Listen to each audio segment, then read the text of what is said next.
20 আগষ্টৰ পৰা অসমত এমহীয়া অৰুণোদয় মাহ উদযাপন কৰা হ'ব। অৰুণোদয় মাহৰ উদযাপনৰ লক্ষ্য হ'ল যে যিসকল হিতাধিকাৰী এই আঁচনিত আছে তেওঁলোকৰ ঘৰত আমি আকৌ এবাৰ যাম, মানুহজন জীয়াই আছে নে নাই, বা আগত যি কাৰণে পাইছিলে সেই পৰিৱেশটো ঘৰত একে আছে নে পৰিৱেশটো উন্নত হৈছে।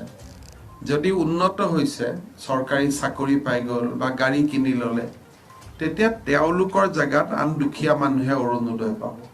সেইকাৰণে স্কুলৰ কলেজৰ ছাত্ৰ ছাত্ৰীসকলে অৰুণোদয় হিতাধিকাৰীসকলৰ ঘৰত যাব। তাৰ ট্ৰেইনিং প্ৰগ্ৰেম হ'ব 5 আগষ্টলৈকে।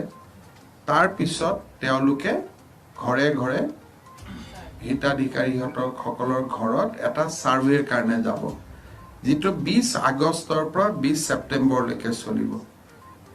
তাৰ পিছত 20 ছেপ্টেম্বৰৰ পৰা 20 অক্টোবৰৰ ভিতৰত প্ৰায় 8 লাখ নতুন হিতাধিকাৰীকো অন্তৰ্ভুক্ত কৰা হ'ব।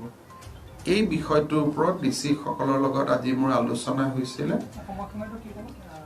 20 আগষ্টৰ পৰা 20 ছেপ্টেম্বৰলৈকে নাম বাদ দিয়া কাম আৰম্ভ হ'ব।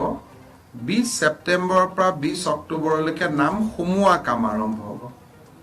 আৰু এই বছৰতে লিষ্টখন আমি নতুনকৈ সজাই পৰাই তুলিব খুজিছোঁ, আৰু আধাৰ নম্বৰক দি পেলাই, যাতে আধাৰ এনাবুল হ'ব পাৰে।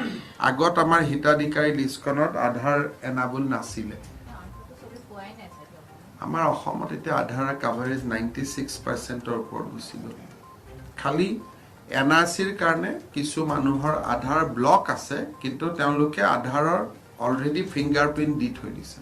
যদি কোনোবা হিতাধিকাৰীয়ে এতিয়া চৰকাৰী চাকৰি পাইছে বা অন্য পৰিয়ালৰ অৱস্থা আৰ্থিক অৱস্থা উন্নত হৈছে, তেওঁলোকৰ নাম বাদ পৰিব, কিন্তু তেওঁলোকে নিজেও নামটো বাদ পৰিবৰ কাৰণে আবেদন কৰিব পাৰিব। এইটো নহয় যে চৰকাৰে বাদ দিব। এটা কম্পিউটাৰত মানে ইণ্টাৰনেটত আমাৰ যিটো ইয়াৰ পৰ্টেল থাকিব, তাতে কোনোবা মানুহে নিজে গৈও যে মোক অৰুণোদয় আৰু নালাগে বুলি ক'ব পাৰিব, বা SDCৰ ওপৰত আবেদনো দিব পাৰিব যে মোক নালাগে। যেনেকৈ ৰেচন কাৰ্ড মানুহে স্বইচ্ছাই ত্যাগ কৰে।